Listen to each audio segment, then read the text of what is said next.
राति 8 बजेको जनता समाचारमा तपाईलाई स्वागत छ। नमस्कार, म कालिका शिवाकोटी। नमस्कार, म अनिस्मा बस्नेत। सबैभन्दा पहिले प्रमुख समाचार।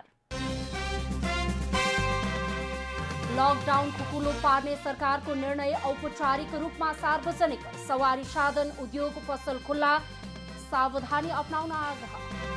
कोरोना नियन्त्रणमा सरकार असफल भएको भन्दै बालुवाटार र पोखरामा प्रदर्शन। महामारीसँग जुझ्न पर्याप्त प्रयास नगरेको प्रदर्शनकारीहरूको आरोप। असहज परिस्थितिमा राज्यले करदातालाई सुविधा दिनुपर्ने सर्वोच्चको ठहर। लकडाउन खुलेको 30 दिनभित्र कर बुझाउने व्यवस्था मिलाउन आदेश। कोरोना भाइरसबाट विश्वमा 4,19,000 बढीको मृत्यु। अमेरिकामा मात्र 1,15,000 बढीको ज्यान गयो। र कोरोनाका कारण आइसिसी क्रिकेट विश्वकप लिग 2 अन्तर्गत नेपाल, स्कटल्यान्ड र नामिबिया बीचको सिरिज स्थगित।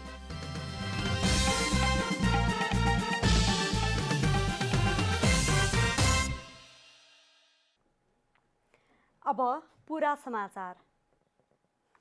कोरोना भाइरसको नियन्त्रण तथा रोकथामका लागि सरकारले करिब 3 महिना यता लागू गरेको लकडाउनलाई खुकुलो पार्ने सरकारको निर्णय औपचारिक रूपमा सार्वजनिक भएको छ। सरकारले निजी सवारी साधनलाई सम्बन्धित जिल्लाभित्र जोरबिजोर प्रणालीमा सञ्चालन गर्न दिने निर्णय गरेको छ। बुधबार बसेको मन्त्री परिषद बैठकको निर्णय सार्वजनिक गर्दै सरकारका प्रवक्ता डाक्टर युवराज खतिवडाले सम्बन्धित जिल्लाभित्र आवत-जावत गर्ने गरी जोर बिजोर प्रणालीमा निजी सवारी साधन सञ्चालन गर्न दिने निर्णय गरेको जानकारी दिनुभएको छ। सरकारले 2 पाङ्ग्रे सवारीमा 1 जना र 4 पाङ्ग्रे सवारीमा चालक बाहेक 2 जना मात्रै सवार गर्न पाउने निर्णय गरेको सरकारका प्रवक्ता डाक्टर युवराज खतिवडाले बताउनुभयो। आवश्यक स्वास्थ्य सुरक्षाका उपाय अपनाएर पैदल आवागमन पनि खुला गरिएको छ। यस्तै स्वास्थ्यसँग सम्बन्धित सम्पूर्ण सेवाहरू सञ्चालन गर्ने, कृषि र पशुपक्षी सम्बन्धी व्यवसाय सञ्चालन, उत्पादन र बिक्री वितरण गर्न पनि खुला गरेको छ। स्वास्थ्यसँग सम्बन्धित सबै सेवा जसमा निजी क्लिनिकहरू समेत पर्छन्, त्यसै गरी सबै प्रकारका कृषि र पशुपक्षी व्यवसाय, उत्पादनदेखि बिक्री वितरणसम्मको सबै श्रृङ्खला खुला गरिएको छ। सरकारी तथा गैर सरकारी कार्यालयहरू 2 शिफ्ट गरेर सञ्चालन गर्ने निर्णय पनि सरकारले गरेको छ। यद्यपि बैंक तथा वित्तीय संस्था, सहकारी र बीमा सेवा, सरकारी तथा गैर सरकारी कार्यालय र जोर बिजोर प्रणालीमा सञ्चालन हुने निजी सेवा प्रदाय कार्यालयका सवारीका हकमा असाढ 1 गतेबाट निर्णय लागू हुनेछ। अन्यको हकमा भने तत्काल लागू भई 21 दिनसम्म कायम रहने उहाँले बताउनुभयो। उपत्यकाभित्र र अन्य जिल्लाको हकमा सम्बन्धित जिल्लाभित्र मात्र जोर बिजोर प्रणालीमा सञ्चालन हुने गरी निजी सवारी साधनहरू चलाउन दिएको छ। सरकारले तत्काल शैक्षिक संस्था सञ्चालन नगर्ने निर्णय गरेको छ। अनुमति प्राप्त बाहेकका अन्तर्राष्ट्रिय उडानहरू सञ्चालन नहुने, तोकिए बाहेकका सीमानाकाबाट आवत-जावत नगर्ने निर्णय पनि गरेको छ। देहायका सेवा र कार्यहरू हाललाई सञ्चालन नगर्ने शैक्षिक संस्थाहरू जसभित्र विद्यालय, कलेज, ट्युसन सेन्टर, तालिम केन्द्र पर्छन् लगायतका कुराहरू, अनुमति प्राप्त बाहेकका अन्तर्राष्ट्रिय र आन्तरिक उडानहरू। सरकारले माध्यमिक शिक्षा परीक्षा एसईई को नतिजा विद्यालयको आन्तरिक मूल्याङ्कनका आधारमा प्रकाशन गर्ने भएको छ। परीक्षा स्थगित भएका कारण विद्यार्थीको पढाइ र मनोविज्ञानमा पर्न सक्ने असरलाई मध्यनजर गर्दै हरेक विद्यालयहरूको विद्यार्थीहरूको अन्तिम मूल्याङ्कन जिल्ला शिक्षा विकास तथा समन्वय इकाइ पठाउने र इकाइले प्रमाणित गरी राष्ट्रिय परीक्षा बोर्डमा पठाउनु पर्ने निर्णय गरेको छ। बोर्डले आवश्यक कार्यविधि बनाएर नतिजा प्रकाशन गरी प्रमाणपत्र वितरण गर्ने प्रवक्ता खतिवडाले बताउनुभयो। उद्योगी व्यवसायीहरूले लकडाउनको मोडालिटी परिवर्तन गरी व्यवसाय सञ्चालन गर्ने सरकारी निर्णयको स्वागत गरेका छन्। लकडाउन खुलेको 1 सातामा सुरक्षाका सबै सावधानी अपनाई पूर्ण रूपमा व्यवसाय सञ्चालन गर्न सकिने उद्योगीहरूको भनाइ छ। कोरोना भाइरस महामारी रोकथाम तथा नियन्त्रणका लागि लामो समय लकडाउन हुँदा उद्योग व्यवसायमा ठूलो क्षति भएको र सरकारले असार 1 गतेदेखि सञ्चालन गर्न दिने निर्णय गरेपछि उद्योगी व्यवसायीहरूले सरकारी निर्णयको स्वागत गरेका छन्। उद्योगी व्यवसायीहरूले लकडाउनको मोडालिटी परिवर्तन गरी व्यवसाय सञ्चालन गर्न दिनुपर्ने माग गर्दै आइरहेका बेला सरकारले चरणबद्ध रूपमा आर्थिक क्रियाकलापलाई सञ्चालन गर्न दिने निर्णय गर्नु सकारात्मक भएको उनीहरूको भनाइ छ। उद्योग व्यवसाय सञ्चालन गर्न दिएपछि स्वास्थ्य सुरक्षाको सावधानी अपनाउने सम्बन्धमा सरकारले अनुगमन गरी सबैलाई सचेत गराउनु पर्ने व्यवसायीहरूको भनाइ छ। उनीहरूले कर, ब्याङ्कको ब्याजदर, सहुलियतपूर्ण कर्जा लगायतका विषयमा सरकारी प्याकेजको आशा गरेका छन्। नेपाल राष्ट्र ब्याङ्कले ल्याउने मौद्रिक नीति मार्फत उद्योगी व्यवसायीका समस्या सम्बोधन हुनेमा उनीहरू आशावादी छन्। अझ हामी आशावादी छौँ कि अझ हामी विश्वस्त छौँ कि कतिमा के छुट पनि हुनेछ भन्ने, त्यो प्याकेज पनि आउनेछ भन्ने हामीले विश्वास लिएका छौँ र अब हाम्रो ब्याजको भयो, पुनः कर्जा भयो, अन्यमा जे हाम्रो राष्ट्र ब्याङ्कले गर्नुपर्ने यो सबै ब्याङ्किङ च्यानलहरूको हामीलाई छुटदेखि अर्को समयदेखि पुनः कर्जादेखि यो मौद्रिक नीतिमा अवश्य हामीले यसरी नै स्वागत गर्न पाओस्। कोरोना भाइरस महामारी रोकथाम तथा नियन्त्रणका लागि रेड जोन, येल्लो जोन र ग्रिन जोन क्षेत्र निर्धारण गरी सबै उद्योग व्यवसायलाई सञ्चालन गर्न दिनुपर्ने उद्योगीहरूको सुझाव छ। इकोनोमिकलाई एउटा चाहिँ जोनहरू बनाएर हुन्छ कि रेड जोन, ग्रिन जोन होइन, येल्लो जोन या अरेन्ज जोन जस्तो बनाएर जहाँ जहाँ कम चाहिँ समस्याहरू छन् होइन, त्यहाँ चाहिँ खुकुलो नगरिकन हामी कहाँ सुख छैन। अझ पनि के सुनिएको छ भने तिनवटा चरणमा गर्ने, एक पहिलो र दोस्रो तेस्रो। अब त्यसमा चाहिँ अब चाहिँ जोर बिजोरको कुरा, पसलहरू खोल्ने जुन कुरा आइरहेको छ नि, एउटा समय सान्दर्भिक हो र सकारात्मक। नेपाल उद्योग परिसङ्घले त यसलाई धेरै सकारात्मक रूपमा लिएको छ। लकडाउन खुलेको एक साताभित्रमा सबै उद्योगी व्यवसायीले सुरक्षाका सबै सावधानी अपनाई पूर्ण रूपमा व्यवसाय सञ्चालन गर्न सक्ने उद्योगीहरूले बताएका छन्। विश्व स्वास्थ्य सङ्गठन र नेपाल सरकार स्वास्थ्य तथा जनसङ्ख्या मन्त्रालयले तय गरेको स्वास्थ्य प्रोटोकल अपनाएर सबै क्षेत्रलाई सञ्चालन गर्नुपर्ने उनीहरूको भनाइ छ। अर्थतन्त्रलाई जोगाउन यातायात, होटल तथा आन्तरिक उडानहरूलाई पनि सञ्चालन गर्नेतर्फ सरकारको ध्यान जानुपर्नेमा उनीहरूको जोड रहेको छ। बिहिबार 250 जना नयाँ कोरोना संक्रमित थपिएका छन्। स्वास्थ्य तथा जनसङ्ख्या मन्त्रालयका अनुसार विभिन्न प्रयोगशालामा गरिएका परीक्षणमा 250 जना नयाँ संक्रमित थपिएसँगै नेपालमा कुल संक्रमितको संख्या 4614 पुगेको छ। मन्त्रालयका प्रवक्ता डाक्टर जागेश्वर गौतमका अनुसार नयाँ संक्रमित मध्ये 230 जना र पुरुष 20 जना महिला रहेका छन्। मन्त्रालयका अनुसार सुनसरीका 3, रौतहटका 42, बाराका 7, धादिङका 7, सर्लाहीका 4, सप्तरीका 9, रौतहटका 15, महोत्तरीका 4, झापाका 3, दाङका 8, रोल्पाका 14, बाँकेका 13, दैलेखका 48, सुर्खेतका 7, कपिलवस्तुका 1, प्युठानका 4, रूपन्देहीका 29, कैलालीका 7, बाजुराका 18, बझाङका 2, नवलपरासीका 6 र कपिलवस्तुका 1 जना संक्रमित थपिएका हुन्। संक्रमित मध्ये 4285 पुरुष र 329 महिला छन्। नयाँ संक्रमित 250 जना हुनुहुन्छ। त्यसमध्ये 230 जना पुरुष र 20 जना महिला हुनुहुन्छ र जम्मा संक्रमितहरूको संख्या 4614। त्यसमध्ये 4285 पुरुष र 329 जना महिला हुनुहुन्छ। आज डिस्चार्ज हुनुहुनेहरूको जम्मा संख्या 187 जना, त्यसमध्ये 8 महिला र 179 पुरुष हुनुहुन्छ। कोरोनाबाट मृत्यु हुनेको संख्या अहिलेसम्म 15 पुगेको छ। बिहिबार 187 गरी अहिलेसम्म जम्मा 861 जना कोरोना मुक्त भएर डिस्चार्ज भएका छन्। बिहिबारसम्म पीसीआर विधिबाट 1,15,930 र आरडीटी विधिबाट 1,78,143 वटा परीक्षण भएका छन्। अहिले देशभरिका विभिन्न आइसोलेसनमा 3,738 जना र 1,62,013 जना क्वारेन्टाइनमा रहेका छन्। राष्ट्रिय सभा सदस्यहरूले समसामयिक विषयमा सरकारको ध्यान आकर्षण गराएका छन्। सदस्यहरूले पछिल्लो समय घटेका विभिन्न हत्या र आत्महत्याका घटनाको निष्पक्ष छानबिन गर्न समेत सरकारसँग माग गरेका छन्।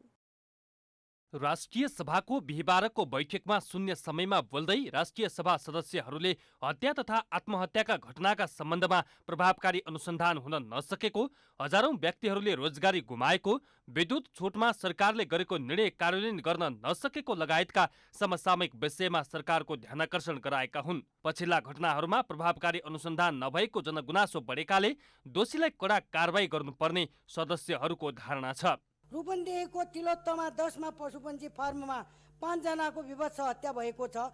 लकडाउन अवधिमा थुप्रै अरू यस्ता हत्या र आत्महत्याहरू भएका छन्। यी घटनाहरूको प्रभावकारी रूपले अनुसन्धान नभएको जनगुनासो आएकोले सत्य तथ्य राम्रोसँग छानबिन होस्। नवराज विकको अपराधपछि हत्याको घटना सिलाउन नपाउँदै सप्तरीमा सदा भन्ने दलित महिलालाई बोक्सीको आरोपमा मरणासन्न गरी कुटपिट गरियो र पीडित पक्ष उजुरी दर्ता गर्न जाँदा स्थानीय तहले यो मिलाप गर्ने हो, उजुरी दर्ता गर्ने होइन भने ऊ दर्ता गर्न मानेको छैन। सदस्य उदया शर्मा पौडेलले कोरोना भाइरसको महामारी, निजी क्षेत्रमा रहेका श्रमिकहरू, करार सेवामा रहेका कर्मचारी, निजी स्रोतमा चलेका शिक्षकहरू लगायतको रोजगारी खोसिएको भन्दै त्यसलाई रोक्न माग गर्नुभयो।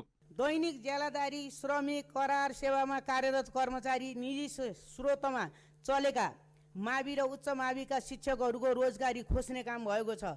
उनीहरूको अवस्था दयनीय हुँदै गएको छ। त्यस्तै सदस्य कोमल ओलीले त्रिभुवन विश्वविद्यालयमा लामो समयदेखि रहँदै आएका आंशिक प्राध्यापकहरूलाई करार गर्ने या नगर्ने भन्ने विषयमा शिक्षा मन्त्रालयले स्पष्ट पार्नुपर्ने बताउनुभयो। कि 2074 साल मङ्सिर 8 गतेको मन्त्री परिषदको बैठकमा आंशिक प्राध्यापकहरूलाई करार गर्ने भनेर निर्णय भएको रहेछ। आंशिक प्राध्यापकहरूले त्यो अविलम्ब कार्यान्वयन गर्न माग गरिरहनु भएको छ। बैठकमा सदस्यहरूले लकडाउन खुकुलो पारिएपछिको अवस्थामा महानगर र साझा यातायातहरूलाई व्यवस्थित रूपमा चलाउन पनि माग गरेका थिए। साथै अछाममा आत्महत्या गर्ने व्यक्तिका परिवारलाई क्षतिपूर्ति र रूपन्देहीको पशु फार्ममा भएको सामूहिक हत्या घटनाको विश्वसनीय छानबिन गर्न माग गरेका थिए। सरकार विरुद्ध बालुवाटारमा प्रदर्शन भएको छ। स्वतस्फूर्त रूपमा निस्किएका युवाहरूले सरकारी रवैयाको विरोध गर्दै काठमाडौँको बालुवाटार र नक्साल क्षेत्रमा प्रदर्शन गरेका हुन्। मुलुकमा व्याप्त भ्रष्टाचार, पीसीआर परीक्षणलाई तीव्रता नदिएको र आरडीटीलाई नै निरन्तरता दिएको विरोधमा प्रदर्शनमा उत्रिनु परेको प्रदर्शनकारीहरूले बताएका छन्। कोरोना नियन्त्रणमा खर्च गरिएको रकमको विवरण सार्वजनिक गर्न र करमा जथाभावी गरिएको तथा महामारीसँग जुझ्न सरकारले पर्याप्त प्रयास नगरेको युवाहरूको आरोप छ। प्रदर्शनलाई तितर-बितर पार्न प्रहरीले केही राउन्ड आँसु ग्यास प्रहार गरेको थियो।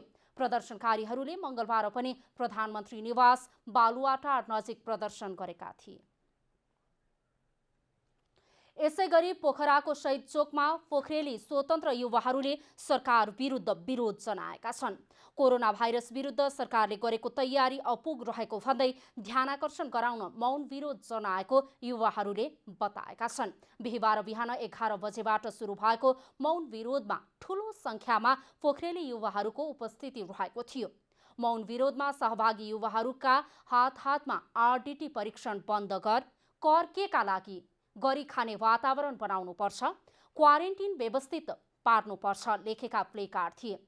विरोध कार्यक्रममा सहभागीहरूले सरकारले सबै नागरिकहरूलाई समान व्यवहारका साथै उनीहरूको स्वास्थ्यमा गम्भीर ध्यान दिनुपर्ने बताएका छन्। हामी युवाहरू जति पनि छौँ युवाहरूको आवाज सुनिदिनु पर्यो।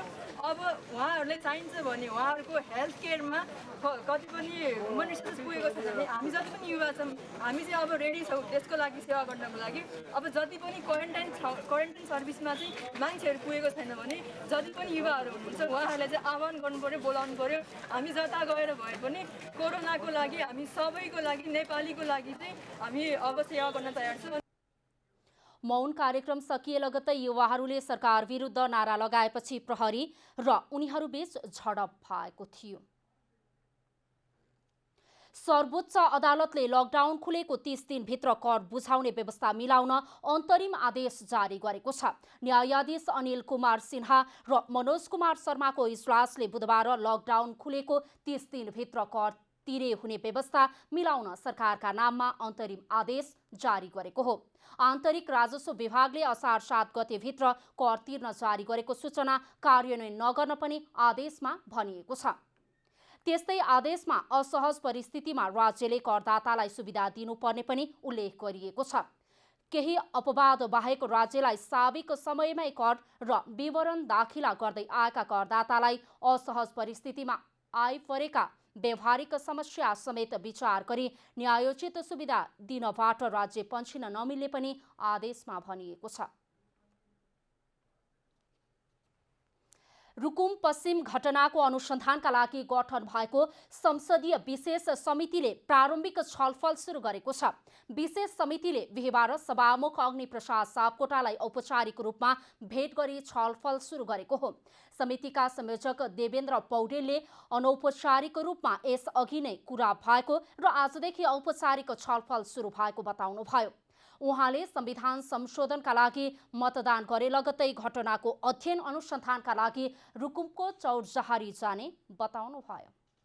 खास गरी अनुसूची फेरेर संविधान संशोधन गर्ने र नेपालको लिपुलेक लिम्पियाधुरा र कालापानी क्षेत्रलाई नेपालभित्र ल्याउने ऐतिहासिक दिन भएको हुँदाखेरि त्यो दिनमा भोट हालेर हामी लगत्तै त्यसपछि यो सम्बन्धित सदनले दिएको जिम्मेवारी यो कार्यदलको संसदीय समितिको जिम्मेवारी पुरा गर्नको निम्ति हामी जानेछौँ। त्यसैमा हामी चाहिँ छलफल चलाउँछौँ। अब अरू बाँकी विषय हामी सत्य तथ्य त्यहाँ गएर के भएको भन्ने कुरा पछि मात्रै यहाँहरूलाई जानकारी गराउनेछौँ। प्रतिनिधि सभाले रुकुम पश्चिममा 6 जना युवाको ज्यान जाने गरी भएको घटनाको छानबिनका लागि जेठ 26 गते सोमबार संसदीय विशेष समिति गठन गरेको थियो। समितिले रुकुमको चौरजहारीमा भएको घटनाको अनुसन्धान कार्य प्रारम्भ भएको मितिले 30 दिनभित्रमा सम्पन्न गर्नुपर्नेछ। नेपाल इन्जिनियरिङ परिषदको पुनर्गठन गर्दा विश्वविद्यालयहरूको प्रतिनिधित्व सुनिश्चित गराउनुपर्ने विज्ञहरूले बताएका छन्। ऐनमा इन्जिनियरिङ क्षेत्रका सबै विद्यालय समेटेर अगाडि बढ्नुपर्ने विज्ञहरूको सुझाव छ। प्रतिनिधि सभाको विकास तथा प्रविधि समितिमा नेपाल इन्जिनियरिङ परिषद ऐनलाई संशोधन गर्न बनेको विधेयकमाथिको छलफलमा विज्ञहरूले विश्वविद्यालयहरूको प्रतिनिधित्व सुनिश्चित गराउनुपर्ने सुझाव दिएका छन्। डाक्टर दिनेश चन्द्र देवकोटाले प्रदेशको प्रतिनिधित्वले मात्रै नपुग्ने भएकाले इन्जिनियरिङ क्षेत्रको प्रत्येक विधाबाट परिषदको सदस्य हुने व्यवस्था गर्नुपर्ने बताउनुभयो। प्रदेश मात्रबाट होइन, प्रत्येक इन्जिनियरिङ विधाबाट प्रतिनिधित्व गर्न सक्ने गरी सकेसम्म मिलाउन कोसिस गर्नुपर्छ, जसले गर्दा इलेक्ट्रिकल, इलेक्ट्रोनिक्स, अब आइटी, अहिलेका नयाँ विषयगत इन्जिनियरिङहरू पनि त्यहाँ प्रतिनिधित्व हुन सकोस्। परिषदमा विश्वविद्यालयका प्रतिनिधि घटाएर विश्वविद्यालयको भूमिका कम गर्न खोजिएको प्राध्यापक डाक्टर सुशील वज्राचार्यले बताउनुभयो। त्रिभुवन विश्वविद्यालय सबैभन्दा जेठो विश्वविद्यालय र पहिलो इन्जिनियरिङ अध्ययन गराउने संस्था भए पनि प्रतिनिधिबाट हटाइएको भन्दै उहाँले आपत्ति जनाउनुभयो। विश्वविद्यालयको शैक्षिक मापदण्ड, शैक्षिक पाठ्यक्रमलाई चाहिँ काउन्सिलले चाहिँ कुनै हालतमा पनि त्यो गर्न सक्दैन, कन्ट्रोल गर्न सक्दैन, यसलाई मापन गर्न सक्दैन। त्यो विश्वविद्यालयको आफ्नै काम। यसमा विश्वविद्यालयको भाइस चान्सलर, रेक्टर, रजिस्ट्रारको पनि आपत्ति छ। उहाँहरू मुद्दा मामिलामा पनि जान्छु भन्ने कुरासम्म गर्नुभएको छ, यो चाहिँ राख्नु हुँदैन। प्राध्यापक डाक्टर सोमनाथ पाठकले सबै विश्वविद्यालयहरूलाई प्रतिनिधित्व गराउनुपर्ने उल्लेख गर्दै सरकारको तर्फबाटै सहसचिव स्तरको प्रतिनिधित्व गराउनुपर्ने बताउनुभयो। पाठ्यक्रम मूल्याङ्कनको अधिकार परिषदलाई दिन नहुने पाठकको भनाइ छ। जो अलरेडी विशेष श्रेणी हुन्छ फ्याकल्टीका डिनहरू, प्रोफेसर र डिनहरू, फ्याकल्टीका डिनहरूलाई पनि प्रत्येक विश्वविद्यालयलाई गठन गराउनु पर्यो। त्यसमा बाँकी चाहिँ इन्जिनियरिङ काउन्सिलका अन्य जुन हाम्रो जुन प्रोभिजन छ त्यसअनुसार भइ नै हाल्यो। बैठकमा इन्जिनियर वीरेन्द्र खड्काले पढाइ पूरा गर्न 4 वर्ष समय लागे पनि लाइसेन्स पाउनका लागि 2 वर्ष कुर्नुपर्ने बाध्यता हटाउनुपर्ने बताउनुभयो। समिति सभापति कल्याणी खड्काले काउन्सिलले परीक्षा लिन पाउने व्यवस्था गर्नुपर्ने र प्रतिनिधित्व सबै क्षेत्रबाट हुनुपर्ने विषयहरू बैठकमा उठेको र छलफलपछि टुङ्गोमा पुग्ने जानकारी दिनुभयो। विभिन्न समुदाय क्षेत्रलाई पनि समेटेर प्रतिनिधित्व गर्नुपर्छ भन्ने पनि छ र त्यसै गरेर यो काउन्सिलकै हिसाबले यो काउन्सिलमा इन्जिनियरहरू मात्रै समावेश हुने हो कि सम्बद्ध हुने हो कि अथवा चाहिँ यहाँ ओभरसियर सब ओभरसियरहरूलाई समेत राखेर चाहिँ यो यही ऐनमा समेट्ने हो भन्ने कुराको पनि छलफल भइरहेको छ। अहिले अब टुङ्गो नलागेको हुनाले यिनै विषयहरूमा चाहिँ यसको विषयमा हामी पछि छलफल गरेर टुङ्गो लगाउँछौँ। विकास निर्माणका काममा इन्जिनियरहरूको परीक्षा लिनुपर्ने र गुणस्तरीय प्राविधिक उत्पादन गर्ने उद्देश्यका साथ विधेयक आएको पनि सभापति खड्काले बताउनुभयो। राष्ट्रिय प्रजातन्त्र पार्टी राप्रपाले केन्द्रीय समिति विस्तार गरेको छ। राप्रपाको विधान अनुरूप 3 जना अध्यक्षहरू कमल थापा, पशुपति शमशेर राणा र डाक्टर प्रकाश चन्द्र लोहनीको सहमतिमा कार्य समिति विस्तार गरिएको हो। पहिलो चरणमा 327 जनाको केन्द्रीय समिति विस्तार गरेको राप्रपाले जनाएको छ। त्यस्तै राप्रपाले 82 जनाको केन्द्रीय कार्य सम्पादन समिति पनि गठन गरेको छ। राप्रपाले केन्द्रीय कार्य सम्पादन समितिमा 11 जना आमन्त्रित रहने व्यवस्था गरेको छ। त्यस्तै 13 सदस्यीय सचिवालय कार्य व्यवस्था समिति बनाएको छ। राप्रपाले विश्वबन्धु थापाको अध्यक्षतामा उच्च स्तरीय सल्लाहकार समिति समेत गठन गरेको छ। सरकारले कुवेतमा अलपत्र परेका नेपाली महिलालाई आज स्वदेश ल्याएको छ। संस्कृति, पर्यटन तथा नागरिक उड्डयन मन्त्री योगेश कुमार भट्टराईको संयोजकत्वमा बसेको बैठकले बिहिबारदेखि सरकारले विदेशमा अलपत्र परेका नेपालीका लागि रेस्क्यु फ्लाइट गर्ने निर्णय गरेको हो। बिहिबार बिहान 11 बजे 3 गर्भवती महिला सहित 161 जना महिला काठमाडौँ आइपुगेका छन्। काठमाडौँ आइपुगेकालाई नेपाली सेनाको समन्वयमा विभिन्न होल्डिङ सेन्टरमा लगिएको छ। दिउँसो 1 बजे कुवेत एयरलाइन्सको जजिरा जहाजबाट पुनः 150 जना नेपाली महिलाहरू काठमाडौँ आइपुगेको त्रिभुवन विमानस्थलले जनाएको छ। विभिन्न 8 होल्डिङ सेन्टरमा राखिएका उनीहरूलाई त्यहाँबाट सेनाकै समन्वयमा सम्बन्धित प्रदेश पालिकाको क्वारेन्टाइन वा आफ्नै घरको क्वारेन्टाइनमा पठाइनेछ। यसअघि म्यानमारबाट 26 जना र दुबईबाट 168 जना स्वदेश फर्किसकेका छन्। सरकारले विदेशबाट स्वदेश फर्किन चाहने यात्रुसँग PCR वा RDT परीक्षणमा नेगेटिभ भएको प्रमाणपत्र अनिवार्य हुनुपर्ने व्यवस्था गरेको छ। सरकारले कोभिड-19 संक्रमण रोकथाम, नियन्त्रण तथा उपचारमा प्रभावकारी नेतृत्व प्रदान गर्ने उद्देश्यका साथ स्थानीय पदाधिकारीका लागि अनलाइन प्रशिक्षण सुरु गरेको छ।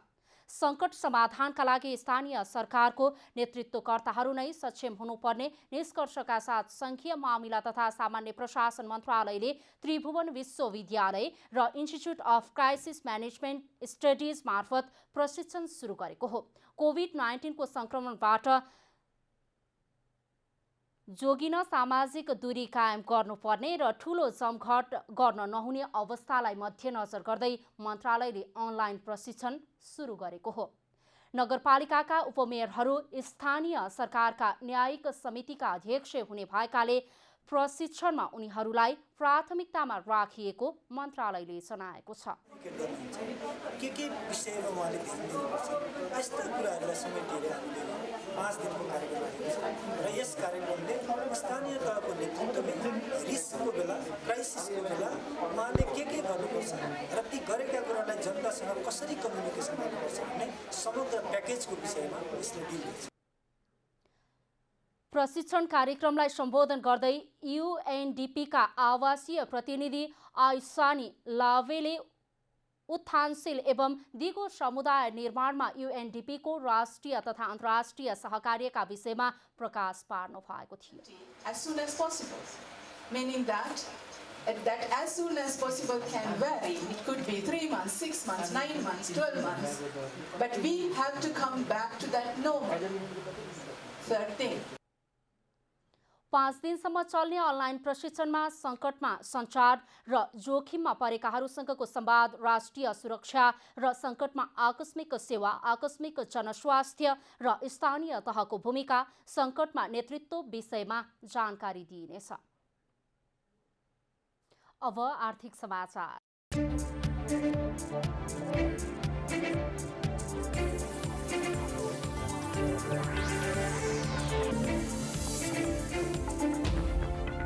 कोरोना महामारीपछि अहिले अन्तर्राष्ट्रिय अर्थतन्त्र नकारात्मक बनेका छन्। तेलको मूल्यमा कमी र सबै वस्तु र सेवा क्षेत्र ठप्प छ। कोरोनाको औषधि कहिले पत्ता लाग्ने र आगामी जनजीवन कस्तो रहने सबैमा जिज्ञासा छ। कोरोनाकै कारण सामान्य अवस्थामा हुने भौतिक कार्य डिजिटल प्रणालीमा रूपान्तरण हुन थालेका छन्। गुगल क्लासरुम वा जुमबाट विद्यालयका कक्षाहरू सञ्चालन भइरहेका छन्। राष्ट्रिय तथा अन्तर्राष्ट्रिय बैठकहरू जुम, गुगल लगायतबाट हुन थालेका छन्। कोरोनापछि यस्ता एप्लिकेसनको विकास र वृद्धिले तथ्यको पुष्टि गर्छ। वित्तीय क्षेत्रमा अनलाइन ब्याङ्किङ तथा मोबाइल ब्याङ्किङको प्रयोग बढेको छ। पैसा छुँदा भाइरस सर्ने डरले मानिसहरू बाध्यात्मक रूपमा अनलाइन कारोबारतर्फ आकर्षित भएका छन्। कलाकारले घरमै बसेर सामाजिक सञ्जाल मार्फत प्रस्तुति दिने, सामाजिक सञ्जालमा खेल खेल्ने, अनलाइन समाचार हेर्ने, बजार जानुभन्दा अनलाइन मार्फत अर्डर गर्ने, अनलाइन मार्फत कर्मचारीलाई काममा लगाउने, कसैसँग सम्पर्क गर्नु परेमा प्रविधिकै प्रयोग बढेको छ। विश्व प्रविधिकै प्रतीक्षामै थियो र कोरोना महामारीले विकल्प नभएर अनलाइन प्रविधिलाई आत्मसात गरेको छ। अहिले सरकारले पनि असार 1 गतेदेखि भर्चुअल क्लास चलाउने भन्ने एउटा निर्देशिका नै शिक्षा मन्त्रालयले जारी गरेर अगाडि बढाएको परिवेश छ। प्याप्सन त धेरै अगाडिदेखि सोचमा थियो। हाम्रा स्कुलहरूले चाहिँ अब झनै वैशाखको चाहिँ 10-15 गतेदेखि नै कतिपय स्कुलहरूले चाहिँ आफ्नै स्कुलको साधन स्रोतबाट भर्चुअल क्लासहरू चाहिँ चलाइराखेको परिवेश थियो। समय, स्रोत र खर्चका हिसाबले अनलाइन प्रविधि मार्फत काम गर्दा लाभपूर्ण हुने बताइन्छ। घरमै बसेर आज इन्टरनेटको बिल तिर्ने, फोनको रिचार्ज गर्ने गरिन्छ। खानपिन, सामाजिक सम्बन्धदेखि सरसफाइमै जीवनशैली परिवर्तन हुँदै गर्दा अनलाइन प्रयोगको संस्कृति बढ्दैछ। रोबोटले रेस्टुराँमा खाना पुर्याउने, उपचार गर्ने प्रविधि आइसकेको छ। अब कोरोनाको प्रभाव अन्त्य नहुन्जेल हिजोको जस्तो सामान्य जीवन नरहने निश्चित छ। यो समय अनलाइन मैत्री बनाउने उपयुक्त समय हो। यति बेला नै अनलाइन फ्रडहरूको घटनामा वृद्धि हुन सक्ने पनि देखिन्छ। त्यसैले अनलाइन संसारलाई व्यवस्थित रूपमा अगाडि बढाउन दिगो नीति निर्माण अहिलेको आवश्यकता हो। कोरोना भाइरसबाट विदेशमा अलपत्र परेका नेपाली श्रमिकको समस्यालाई लिएर गैर आवासीय नेपाली सङ्घ एनआरएनएले संयुक्त राष्ट्रसङ्घमा छलफल गरेको छ।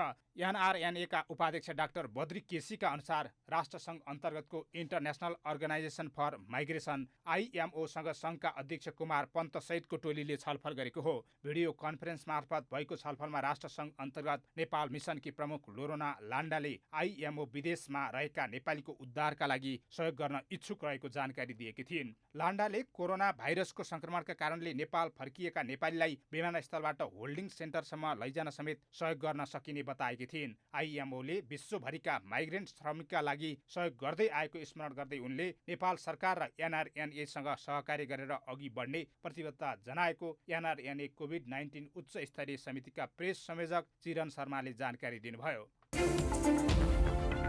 चन्द्रगिरी हिल्सले प्राथमिक सेयर आइपिओ निष्कासन गर्ने भएको छ।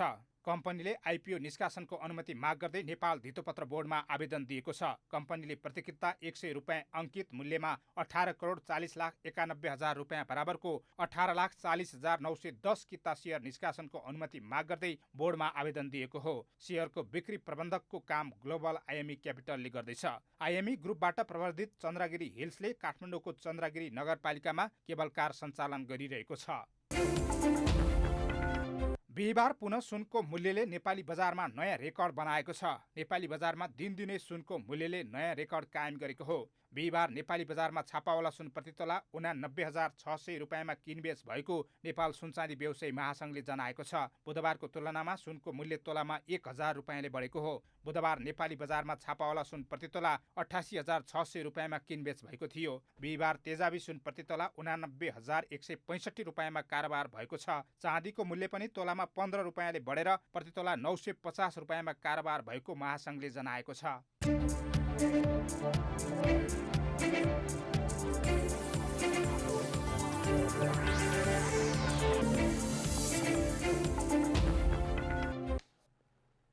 अब खेलकुद समाचार।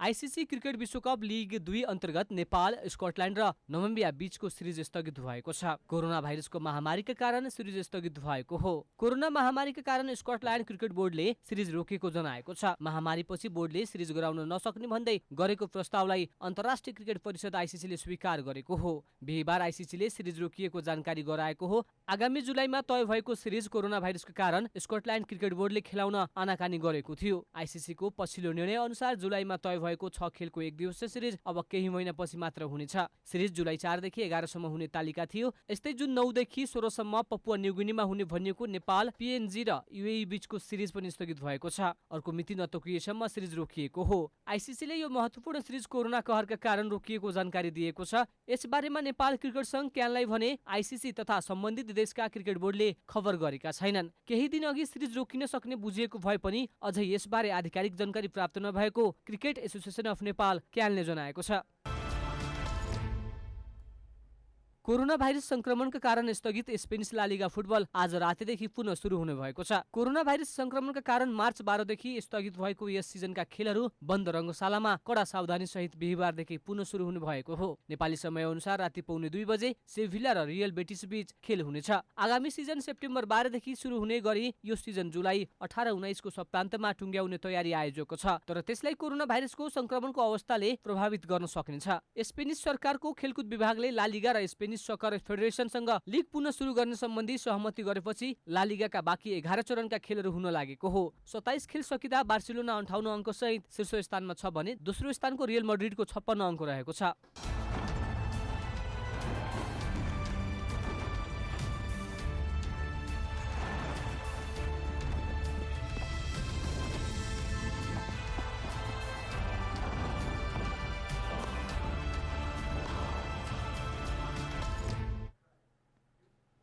अब मौसम समाचार।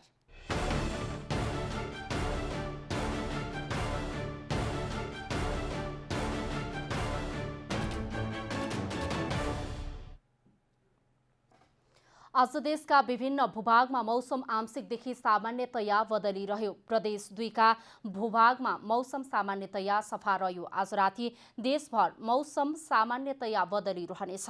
प्रदेश 1, प्रदेश 2, बागमती प्रदेश, गण्डकी प्रदेश तथा प्रदेश नम्बर 5 का केही स्थानमा र बाँकी प्रदेशका थोरै स्थानहरूमा मेघगर्जन र चट्याङसहित वर्षाको सम्भावना रहेको जल तथा मौसम पूर्वानुमान महाशाखाले जनाएको छ। अब देशभरका विभिन्न स्थानको मौसम सम्बन्धी थप विवरण।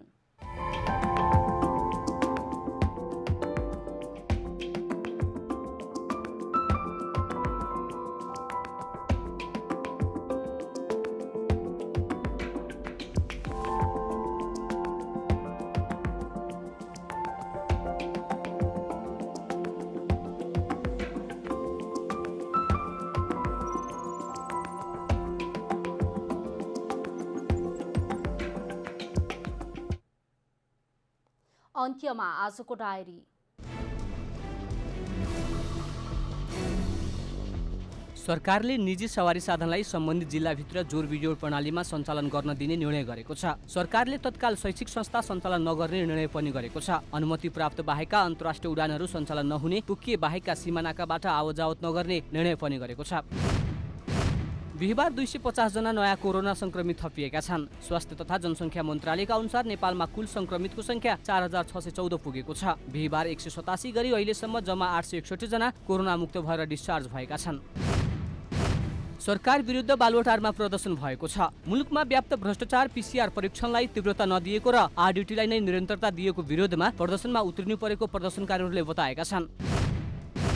अमेरिकामा कोरोना भाइरसको संक्रमणबाट 2 लाख भन्दा बढी व्यक्तिको मृत्यु हुने विज्ञहरूले अनुमान गरेका छन्।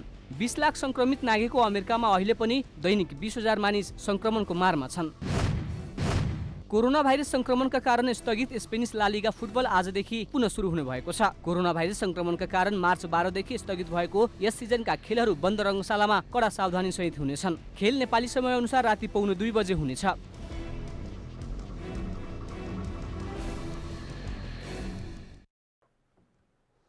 जनता समाचार अहिलेलाई यति नै। जनताद्वारा जनताका लागि प्रसारित जनता टेलिभिजनका कार्यक्रमहरू युट्युब, ट्विटर, फेसबुक र हाम्रो वेबसाइट जनतासमाचार.com मा पनि पढ्न र हेर्न सक्नुहुनेछ। सूचनामा तपाईको सहभागिता सबैका समाचार हाम्रो प्रतिबद्धता। कोरोना भाइरसको संक्रमणबाट बच्न नियमित रूपमा हात धौँ, भिडभाडबाट टाढै रहौँ। नमस्कार।